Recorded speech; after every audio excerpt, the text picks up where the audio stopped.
Hey traders, Raghee here. Welcome to Charts and tiny cup of coffee, because I've already consumed my vat of coffee this morning. Great to see everybody. Happy Wednesday. And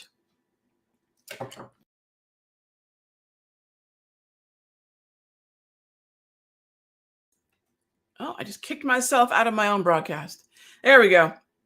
So we are taking a look at this market in a post CPI environment. Let's take a quick look at the 5-minute chart. Yesterday I posted a video at the Simpler Trading YouTube channel, and it was called basically downtrend. It's not good. It's not bad.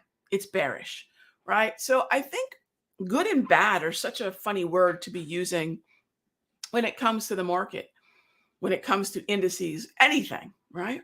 Because good and bad is based on our perspective of, and again, please remember, I'm speaking to traders.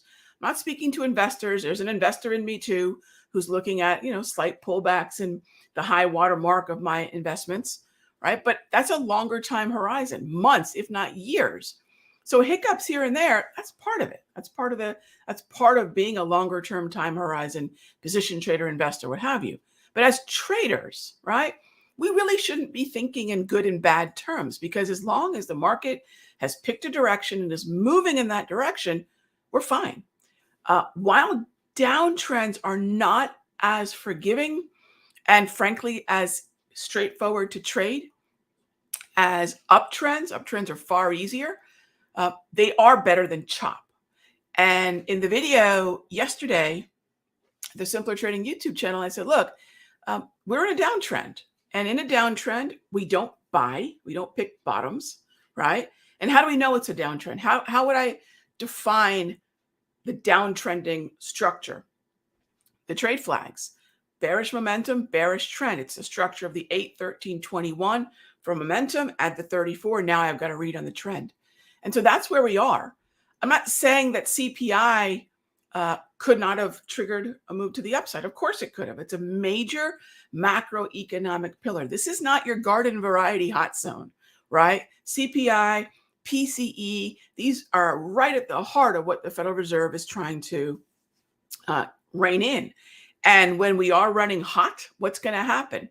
Well, those of you that have watched other videos of mine know that we head right on over to the Fed Fund futures, and we take a look at the way in which the Fed Fund futures are discounting what's expected for June, what's expected for July, and what the Federal Reserve is most likely to do. And so if you look at what we have for June, our current target rate is in that 75 to 100 basis points, or 0.75 to 1.0, 3/4 of a point to a full point. That's the zone that we're in. Look at where we are. This is a market that's ready for another half-point hike. That's darn near fully baked in. Anything over 80% is going to kick us into basically what's fully or widely expected. So this is where we are, right? We move out to July. That's actually looking like potentially another half-point hike. This Federal Reserve, between what's happening with inflation and what we already received as information on the jobs front, this Federal Reserve says, look, we have to tackle inflation. It's 10 higher than expected on the CPI, core CPI, 0.2 higher. So when we look at the data they're dealing with, that suggests the Federal Reserve is still behind the curve. And the jobs number suggests they've got the green light to tackle this problem. That's where we are, gang. And then let's say all this macroeconomic gobbledygook, this techno babble is not, in your wheelhouse yet. It's not difficult to rate of change understanding of jobs, inflation, growth, monetary policy and money supply, right? You can chart almost all of this. So when we have that structure, and then you add to that, trade what you see, not what you think. Look at the structure of the market, red over red. It's been that way, as you can see here, since the 9th. So once we trip into red over red, once we have consistency in the red grab candles, it's really tough to want to say, oh, we can get a bounce. And again, if you're setting up a trade with the expectation that a data release, that a data point is going to sort of save the day or reverse the market or set up the trade, be careful, because that's a very, very binary trade. So that's where ultimately we are. I wanted to make sure I tackle that CPI, and let's jump into the questions. All right. So kicking it off with, what do I think happens to ARK or U? It's going lower. I mean, clearly it's going lower. I wouldn't even expect a reversal because we're in a downtrend. So no bottom picking, no reversal patterns, things like that. But remember that the time horizon on ARK really should not be, unless you're trading it, right? And if you're trading it, you're comfortable shorting or being long for a few days to a few weeks. But if you're an investor, you've got a longer term time horizon, you've got a position trade in ARK, any of the ARKs, F, G, what have you, remember that the time horizon that Cathie Wood herself dictates, emphasizes about 5 years, right? So that's where I look to ARK basically coming full circle back down to levels that it was at before it took off. And that's probably where there's still a lot of flow going into ARK. And I would imagine that's where it's likely going to find support. I don't know what's going to happen, but there's still a lot of folks who believe that her thesis and of disruptive technologies is a longer term thesis, and they'll give her the time and they'll give her the money. And that's what we're seeing. You, again, a downtrend, expect lower lows. And that's the path of least resistance right now. There's no such thing. Look, everyone wants to know what's cheap, what's a good value. Look, the bottom is zero. It's always zero. And I know that sounds like a little bit smart alecky. I'm really not. That's the bottom. So when I look at you, we are in sort of at this point, a downtrend on the weekly, a downtrend on the daily, and with no really visible support in sight. Short the rips or wait till we start to go neutral on the market trend, and then we can see if there's some sort of reversal pattern forming. All right, thanks for the question. Moving on to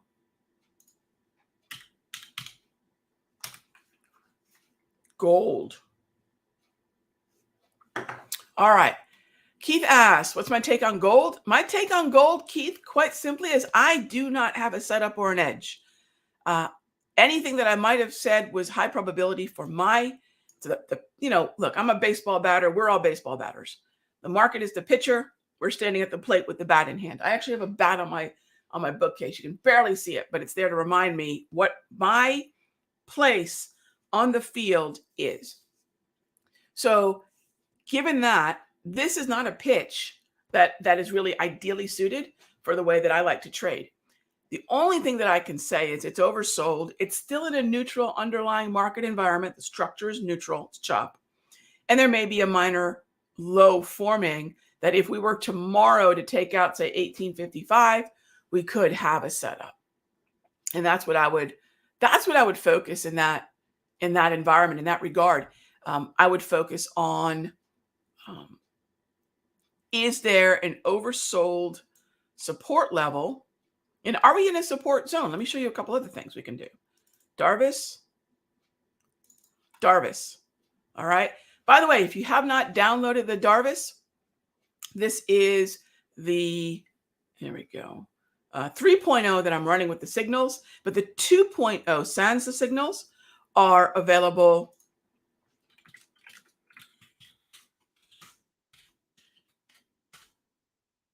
at countdowntrader.com. I was actually just going to type that out, but countdowntrader.com. You can download the Darvis 2.0 and get these automated support and resistance levels. All right.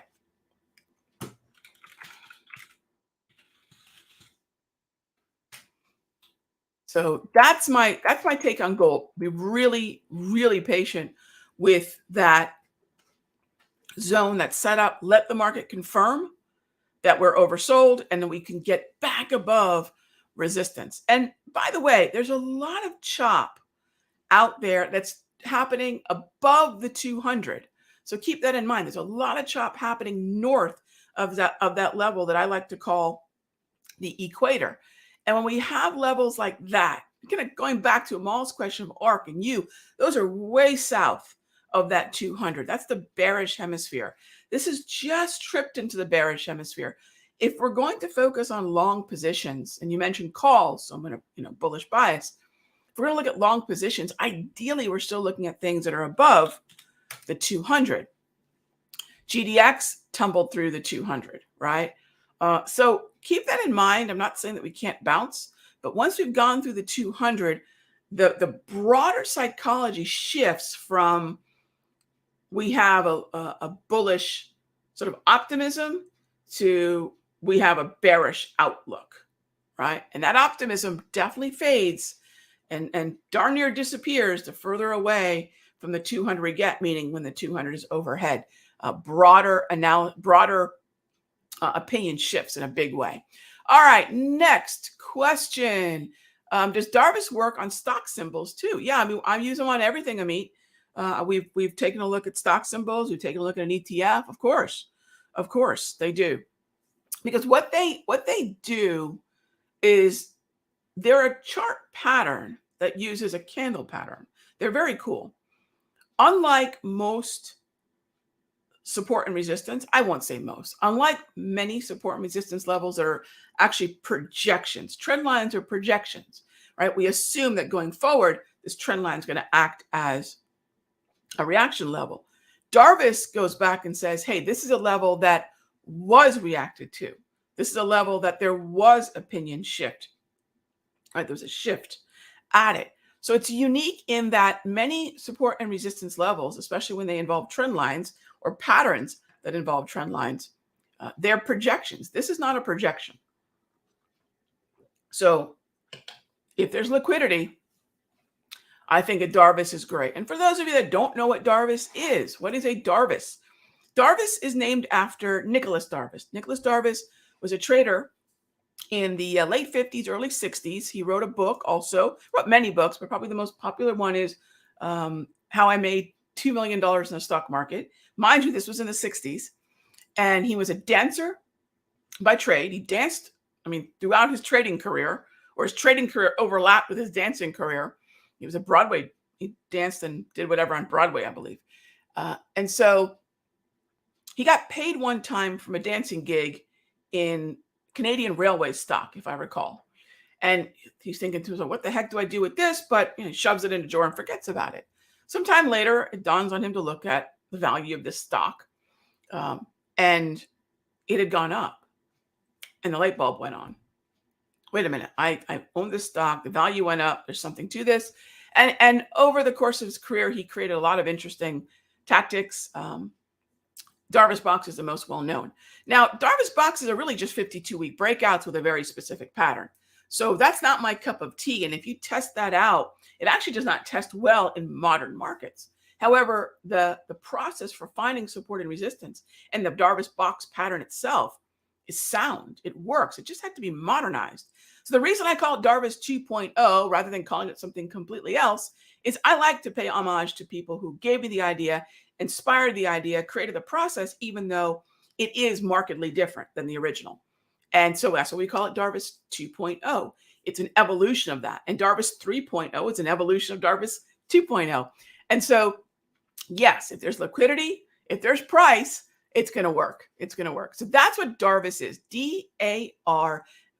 I highly recommend. It's an aspirational read. It's not an instructional read. How I Made $2 million in the Market. Really cool little book. It's a little paperback. You can probably finish it in a weekend easily. So that is Darvis, Nicholas Darvis. All right. So next up, am I still bullish crude? So we were, for a good period of time, from January to about the middle of March, in what we call a double green uptrend. And what that means is the 8, 13, 21, 34 were organized bullishly. The path of least resistance was higher. And accompanying that structure, we had green grab candles. That's ideally what we like. That's ideally what we look for.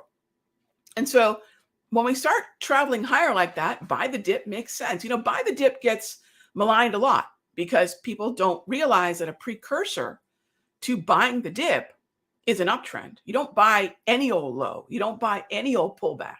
You buy pullbacks within the context of an uptrend. So with that in mind, this is how I define that structure. The grab candles and the wave is a big part of that. And by the way, those are available at the Countdown Trader as well. And if we have some time, I'll jump on over to the website and show you where to download that. So the trend now, right, is neutral. And let me grab my drawing tool and I'll show you what I mean. Just bear with me. Okay, so take a look. See this right here and this right there? That's a neutral yellow trend. What that means is we have overall a market that isn't trending higher or lower. It's neutral. However, it's not completely neutral because the trend that preceded it was up. So uptrend transitions in the chop, it still carries with it a bullish bias. In other words, there's probably still more traders willing to buy oversold support, right? Oversold support than are willing to short it because the trend that preceded the chop tends to still be the most influential psychology. Still seems it's usually the dominant psychology. These kind of reversals usually happen based on a central bank or geopolitical type situation. Mostly central bank shifts, abrupt shifts in monetary policy. Normally, we're going to go into chop, M's, W's, M pattern, right? A W pattern. A lot of times these have the 1, 2, 3s that I've taught you all as well, the down 1, 2, 3s. So if I can get down to the Darvis, if I can get down to an oversold level, what would that look like? Here, right? If I can get down to that zone with an oversold stochastic, it might even just be a stochastic that tests the 50, right? It's 50, the halfway mark on the slow stow. Gang, this is a garden variety slow stochastic available on most platforms. The secret sauce, if you will, it's a 21K 3D setting that I've been using for many decades and a 2080 upper and lower threshold. So if we can combine that, slow stochastic plus Darvis, we're good to go. So am I still bullish crude? Not in a trending way, but in a oversold buy way because the preceding trend was up. Or as I like to remind my traders, respect the trend that was. All right, so let me do this as we're winding down the show, and I want to give you all sort of the path to these tools that I'm talking about. So Countdown Trader, I got to give a big shout out to my right hand here in the office. This is all curated and content that's created by the one and only Trish. And, she's in on all the chat sessions that I do. And she says, hey, these are the ideas that I think are going to be needle movers for the members. And so we have a lot of updates. One of the questions I've been getting a lot of, we got to hear today, what's going on with gold? This is how you read gold, right? It's very much the opposite of what you'll oftentimes hear about flight to safety and things of that nature. It's really a play on bond rates and inflation, also known as real yield. And I show you how that works in this update. So there's just a lot of great content here. Now, when you scroll down the page at countdowntrader.com, you'll see free downloads right here. Okay. If you're on TradeStation, cool. I use primarily TradingView, fed by my TradeStation data and Thinkorswim. Click on either one of these Thinkorswim links, right? You don't even need an email right now. Just click on that. It's going to take you to an app box folder, right? That app I don't know why it's being so slow, but it's going to take you to the box folder. Oh, it's waiting for app.box.com. So just waiting for it right now. For all I know, y'all are clicking it and it's just crushing the server, which is cool. All right, but click on that and you'll find the Wave, the Grab, Propulsion, and the Darvis 2.0, the very first modernization of the Darvis that we did. Darvis 3.0 is the premium version with signals. All right, start with 2.0. See how you visually connect with it, if it resonates with you, and then consider if you want to upgrade to 3.0. But we give you a free version of many of our tools, and those are them right there. Hope that helps. And I will see you all tomorrow. Same time, same station for Charts and Coffee. Thank you so much, as always, for being a part of the Caffeinate and Dominate crew. Be good to each other. I'll talk with you tomorrow.